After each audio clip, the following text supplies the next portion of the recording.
o professor José Menezes, que é docente da Universidade Federal de Alagoas, com atuação nas áreas de economia e finanças públicas. Coordena o Núcleo de Autoria Cidadã da Dívida em Alagoas, desenvolvendo atividades de pesquisa, extensão e mobilização social.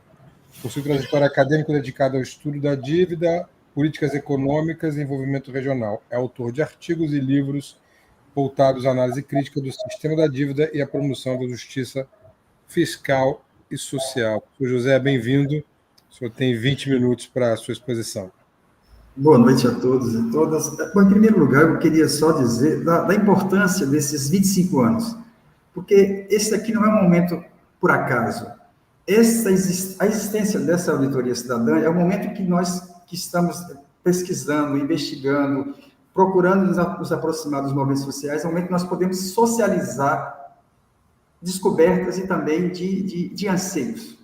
E eu agradeço muito por esses 25 anos, porque a Auditoria Cidadã cumpriu esse papel fundamental. Eu queria começar falando de uma observação que a minha companheira fez com um aluno de ensino médio, que aderiu àquele discurso de que não deve ter mais CLT, que todo mundo deve procurar suas formas de empreender e de assumir riscos. Esse é o primeiro aspecto. Essa é a ideologia que está se passando, e essa ideologia é muito perigosa, porque é uma geração que possivelmente não vai se aposentar e que vai acabar precisando do BPC. Mas, mais do que isso, eu queria só lembrar uma frase dita por um ex-ministro da era de Hitler, que ele dizia: uma mentira repetida 1000 vezes se tornava verdade. E é exatamente com essa frase que eu quero começar essa discussão. Ou seja, como que uma mentira contada 1000 vezes pelos meios de comunicação, até mesmo dentro das universidades, acabou se transformando nesta suposta verdade. Para começar mesmo, eu antes de vir para cá, eu fiquei sabendo que o regime próprio de previdência do município, saiu no jornal agora há pouco, que o Maceió Previdência comprou papéis do Banco Master, que estava sofrendo, passando por crise, e que o BRB iria adquiri-lo. Então, veja só como que eu tinha um roteiro para falar, e eu vou ter, na verdade, que começar por aí, porque é exatamente isso que vai mostrar parte do que eu vou falar. Ou seja, a ideia de que se teria uma solução, na verdade, o que nós temos é um problema. Mas antes de qualquer coisa, nós temos que fazer a caracterização econômica desse país. E aí é que está o problema. Todas essas reformas que aconteceram, elas visavam, supostamente, encontrar uma solução. Ofereciam desenvolvimento, ofereciam um monte de coisa, inclusive previdência com garantia. E o que nós temos hoje? Nós temos um país desindustrializado e nós temos um país reprimarizado. Desindustrializado, ou seja, a indústria tem um peso cada vez menor na economia, e reprimarizado porque o setor primário tem um papel cada vez maior. E esse papel cada vez maior é também marcado por não pagamento de impostos. Tem Lei Candir, tem todas essas coisas. Então, essa caracterização é fundamental. Tudo que nos prometeram foi exatamente isso, e o que nós temos é exatamente o contrário. Bom, eu vou procurar ser o máximo de sintético, se é possível, porque eu escrevi um pequeno texto que era assim: o maior fake news da história recente e a luta contra as contrarreformas, a privatização da Previdência. Ou seja, a primeira coisa que eu observei é justamente o seguinte: a privatização da Seguridade Social, e não só da Previdência, ocorre justamente quando a crise capitalista se torna cada vez mais presente e mais intensa. Começou com a crise mexicana em 95, crise asiática em 97, crise russa em 98, crise argentina em 2001. Em 2000, nós tivemos a crise da economia.com. Em 2008, nós tivemos a grande crise capitalista. Olha só que coisa curiosa. Justamente quando o setor privado propõe que a saída para a Previdência Pública seria a sua privatização, e a sua privatização significava que, a partir daí, o futuro dos aposentados, das suas pensões e aposentadorias, dependeria do mercado, é justamente quando isso se torna mais intenso. Então, a questão da historicidade é fundamental. Nós só podemos entender isso aqui, esse fenômeno da privatização, se nós entendermos também os impasses da reposição do capital. E aí que está, de onde é que surgiu essa crise? Essa crise, ela surge exatamente de uma queda profunda da taxa de lucro, especialmente nos Estados Unidos, desde os anos 80. Ou seja, a lucratividade do setor industrial cai, mas só que aí é que está.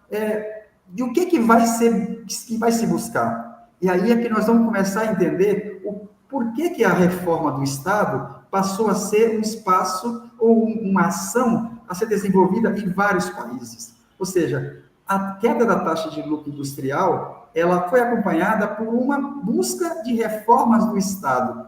Para que isso? E olha só, dos estados que tiveram o estado de bem-estar social, ou seja, esta privatização dos serviços públicos também da saúde, o que elas visavam? E a reforma do Estado visavam criar um novo espaço de atuação do capital privado. Olha só, a privatização do serviço público, ela é um canal encontrado pelos capitalistas para ter novos produtos com talvez mais rentabilidade. É daí que vai surgir a saúde privada, a educação privada, a previdência privada, segurança privada. É claro que a privatização da previdência na América Latina, ela começa com o golpe militar de Pinochet, nos anos 70, que ali foi justamente o laboratório em que todos os Chicago Boys, inclusive o ex-ministro da Economia do governo anterior, era ali que eles começaram a implementar isso. Mas o mais surpreendente é que não foi, tirando o México, o Chile, essa privatização da Previdência, ela vai acontecer justamente aonde tivemos o estado de bem-estar social.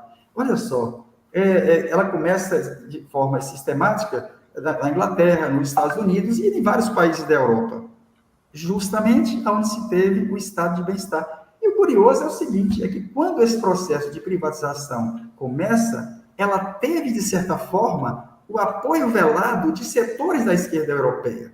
E qual era a ideia deles? A ideia deles era o seguinte, olha, como a previdência privada, nós vamos ter, os trabalhadores vão poder participar do conselho de administração dessas empresas, eles vão compartilhar essa gestão, vai gerar capital de longo prazo, e desta forma nós teremos uma nova forma de sociedade. Olha, não foi apenas no Chile, ela começa justamente nos países em que se tinha o exemplo de seguridade social e de estado de bem-estar social. Mas aí é que está, o que nós tivemos efetivamente?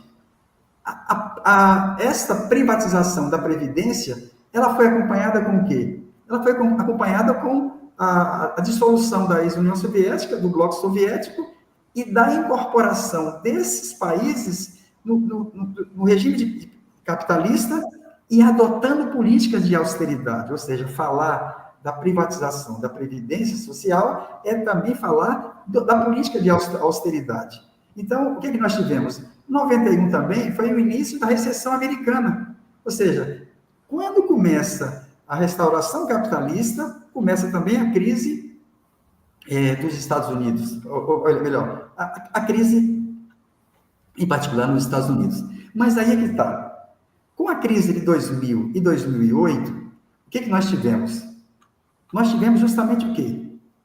Somente em 2008, nos Estados Unidos, as perdas nas bolsas de valores foram, só para os fundos de pensão, foram 4 trilhões de dólares. Olha bem, logo quando vem a crise de 2008, os fundos de pensão que vivem comprando o título da dívida pública e também ações, eles perderam 4 trilhões de dólares. Então, veja só, os fundos de pensão, mas ao mesmo tempo, os fundos de pensão dos Estados Unidos, eles foram muito beneficiados quando a taxa de juros saiu de 5% para 20% em 79%. Então, eles tiveram um grande ganho nesse momento. Mas aí é que está. O que é que nós vamos ter aqui efetivamente? No Brasil, a realidade acabou mostrando que esses fundos acabaram deslocando parte dos seus recursos para os títulos da dívida pública. Quando os fundos de pensão surgiram, eles tinham a ideia de que eles iriam aplicar em ações. E ao aplicar em ações, eles iriam aumentar o investimento, aumentando o investimento geraria mais emprego, geraria mais renda, aumentaria a receita do Estado. Só que, progressivamente, o que nós tivemos no Brasil foi justamente o contrário. Os fundos de pensão passaram a comprar cada vez mais títulos da dívida pública. E aí é que está o problema. Aqui se estabeleceu um dilema muito importante, que eu até trabalhei no meu relatório de pós-doutorado com o Marcos Costa Lima, que Juliana lembra bem. E lá, o que eu concluí? Olha, o futuro da previdência privada é mais ou menos um conflito seguinte. Para garantir o seu futuro, aposentadoria e pensão, você tem que atacar o seu presente. Ou seja, quanto mais você... O que significa isso? Para garantir o futuro e ir comprando cada vez mais títulos públicos, você tem que depender dos juros altos. Então, quanto mais alto for o juro praticado pelo Estado, maior é o seu rendimento e maior é a possibilidade de você obter aposentadoria e pensão. Só que aí tem um conflito com o presente. Qual é o conflito com o presente? É que quanto mais o Estado pratica juros altos, e o Plano Real levou a isso, mais ele tem que elevar a dívida pública. E quanto mais ele eleva a dívida pública, mais vem a necessidade do que se chama de ajuste fiscal. E olha só, nós começamos tudo isso com o Plano Real, 94, veio o Fundo de Estabilização, veio a Lei de Responsabilidade, veio a DRU, veio a Lei de Teto de Gastos e agora o arcabouço fiscal. Ou seja, todas as ações que foram feitas desde 94 para cá, elas sempre tinham como objetivo o quê? Criar um fundo para garantir o pagamento da dívida. Só que aí que está o detalhe. Eu estou chamando isso de Estado gestor da barbárie, que é o seguinte, já que esse Estado dá uma continuidade a uma política regressiva tributária, com renúncia fiscal de 500 bilhões, privatiza todas as estatais, usa o dinheiro estatal para subsidiar via BNDES, abre nova etapa de endividamento externo e interno dos estados e tenta impor uma reforma administrativa para ampliar a precarização, OAS, PPS. Ou seja, o que nós temos é um aprofundamento de toda a crise social. Em outras palavras, é um Estado submetido ao sistema da dívida, que pratica política de austeridade, que aprofunda a barbárie social. Mas aí que está. A privatização da Seguridade, da Previdência em particular, ela cria um outro mundo, que é o seguinte, de um lado, depender do rentismo, e do outro lado, uma nova dimensão de colaboração de classe. Que veja bem, já que esses fundos, à medida que possuem volumes gigantescos de recursos aplicados em ações, passam a compor o conselho de administração das grandes empresas, desta forma, essas empresas geridas pelos capitalistas clássicos e representantes dos fundos, eles têm o mesmo objetivo, que é o quê? Aumentar a taxa de lucro. Ou seja, aplicam a precarização do trabalho para assegurar mais dividendos para, no futuro, passar a pagar pensões e aposentadoria. Aí eu gosto sempre de citar o exemplo dos trabalhadores do Banco do Brasil. Os trabalhadores do Banco do Brasil, eles têm um fundo de pensão chamado Previ. E a Previ, ela comprou, ela tinha a participação majoritária na Vale Participações. Então, eles eram controladores. E eles passaram indiretamente a ser cúmplices da exploração dos trabalhadores da Vale. Olha só, o que significa a luta de classe? Por outro lado, os trabalhadores da Vale, via seu fundo de pensão, passam a ter ações também do Banco do Brasil. E com isso são cúmplices da precarização do trabalho dos trabalhadores do Banco do Brasil. Só que tem um detalhe. Os fundos de pensão, quando começaram, eles tinham benefício definido e depois eles passaram a ter contribuição definida. Ou seja, isso significa uma mudança muito grande, porque a contribuição é definida, você não sabe quanto que você vai ganhar. Então, isso aqui levou ao quê? Ao fim da solidariedade de classe. Mas como é que funcionava antes? Antes nós tínhamos o quê? Um regime de repartição simples. Uma geração financiava a outra. Nós tínhamos a a solidariedade entre as gerações. Então, isso tudo, por que surge? Porque houve como é que eu diria assim, uma desorganização da esquerda mundial, que passou a ter uma perda de identidade de classe, incorporou o ideal neoliberal, abandonou as bandeiras históricas da classe trabalhadora. E o que nós temos mais recentemente? Nós temos, ao mesmo tempo, uma crise da previdência privada. Crise da previdência privada por quê? Os trabalhadores da Petrobras perderam 14 bilhões porque as aplicações acabaram levando a prejuízo. E o que isso acarretou? Isso acarretou que eles agora vão pagar por sei lá quantos anos um valor para repor o que eles tinham, ou seja, para manter a meta atuarial. Então, a partir do momento que a crise capitalista se aprofunda, eles passam a ter riscos cada vez maiores. E aí tem uma coisa bem terrível. Os servidores públicos novos, nas 3 esferas, exceto os militares, estão submetidos aos regimes próprios, que eu acabei de falar aqui, o AL Previdência e o Maceió Previdência, que dependem cada vez mais do mercado e estão submetidos às suas incertezas. Eu já falei sobre isso, que exatamente aconteceu na CPI do Rio Previdência, também foi demonstrado isso. Ou seja, os regimes próprios funcionam por regime de capitalização. Ou seja, mesmo aquilo que está dentro do teto, que seria considerado público, não é público. Por quê? Porque ele está justamente dependente do mercado externo. Então, o dilema dos regimes próprios fica mais claro quando a gente percebe exatamente isso. Ou seja, se os trabalhadores do serviço público de Maceió tiverem essa perda confirmada por terem comprado papéis do Master, significa que eles não vão conseguir obter o que deveria. Mas o que me deixa também bastante inquieto é que eu estou orientando uma tese de doutorado no serviço social que está discutindo o regime próprio do Rio e o de Alagoas. E eu, por sua vez, eu passei a ler, pegar todas as notas do Conselho Deliberativo. E uma coisa curiosa é que lá tem um economista contratado e todo momento, ele quando abre, ele lê o boletim Focus e a partir daí ele define o que vai investir. E aí é que vem um detalhe. Por que isso está acontecendo agora com o Master? É porque as pessoas que estão lá, elas estão com a obrigação de ter o maior rendimento. Só que ter o maior rendimento não significa ter mais risco. Então, esses agentes que acabam aplicando em papéis arriscados, eles criam uma situação bastante incerta. Só que tem um detalhe. Com uma situação em que a Selic é 15%, com a inflação de 5%, cada comprador de título ganha mais ou menos 10%. Significa que grande parte do dinheiro dos fundos acaba indo também para os títulos da dívida pública. Bom, na Argentina, em 2008, se não me engano, não, 2001, houve uma moratória. E nessa moratória, o governo deu um deságio de 75%. E os fundos de pensão argentinos, eles tinham comprado grande parte dos títulos. E aí o que aconteceu? A Argentina teve que reestatizar. Então, o que nós vamos ver aqui é justamente isso. Os servidores públicos estão colocados como responsáveis pelo aumento das despesas públicas. Esta é a coisa mais cruel de todas. Porque uma mentira repetida 1000 vezes sempre coloca que o servidor público é como se ele fosse o causador do aumento das contas públicas, das despesas públicas.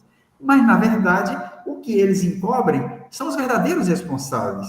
É a dívida pública, é a política de juros altos, é a renúncia fiscal, é o próprio baixo crescimento que não permite que se tenha uma renda maior. E aí é que está. Qual é o desafio que nós temos? O desafio está justamente no fato de que existe hoje uma correlação de forças bastante desigual. Nós temos o que eu estou chamando de bancada BBB. Bancada dos bancos, bancada da Bíblia, bancada do boi e bancada da bala. Esta bancada, usando a pauta moral, ela, para se eleger, em seguida eles produzem a retirada de todos os direitos. Mas não é só isso. Eles reafirmam sempre a política de austeridade e a política de juros altos. Curiosamente, parte dessa bancada dentro dessa bancada, eu chamo de uma aliança invisível entre os mais ricos, que querem privatizar tudo, e os mais pobres, que fazem parte da base das igrejas neopentecostais, impulsionada pela teologia da prosperidade e do domínio. Aqui, os mais pobres e que mais necessitam de políticas sociais são os que dão votos naqueles que são os mais ricos e também os que mais recebem recursos do Estado, via BNDES, renúncias fiscais de 500 bilhões, perdão de dívida, o governo agora está propondo mais 15 bilhões de dívida do setor rural e apoio dos órgãos estatais a seus empreendimentos privados. Ou seja, para darmos continuidade a essa luta contra a reforma da Previdência e contra a reforma administrativa, eu acredito que nós temos que ter uma política de aliança, não só com os servidores públicos. Ou seja, nós temos que fazer uma unidade também com o setor privado, porque essa contra-reforma, primeiro ela foi pelo setor privado. Da mesma forma como que nós estamos vivendo hoje, de reforma administrativa, também começou com o setor privado. Então, é necessário juntar setor público e setor privado, destacando o seguinte: nós temos que fazer o que é mais difícil, que é conversar com esse segmento para, primeiro, mostrar que a causa da dívida pública não está no serviço público, porque a maior parte está sem reajuste, a maior parte está sem carreira, está sem concurso. Nós estamos, na verdade, vivendo uma situação de precarização extrema.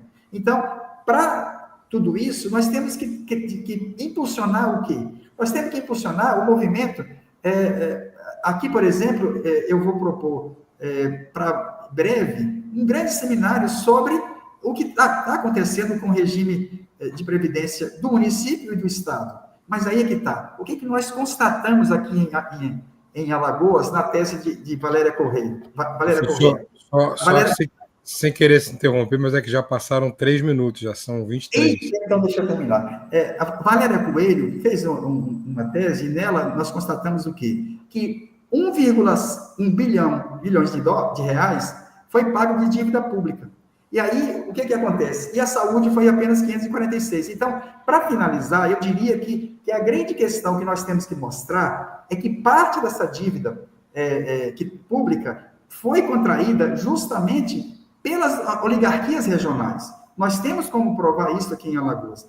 Essa mesma oligarquia regional que se beneficiou dos bancos estatais, que acabou representando parte da dívida, são eles que compõem, são eles que são os senadores, são eles que são os deputados. Então, eu finalizo exatamente colocando a importância de se auditar as dívidas estaduais também, porque é nela que nós vamos mostrar como nós vamos dialogar com a população. Bom, eu agradeço essa oportunidade e a nossa tarefa agora é justamente criar essa unidade entre o setor público e o setor privado para lutar não só contra a reforma da Previdência, mas lutar contra todas as contra-reformas. Muito obrigado.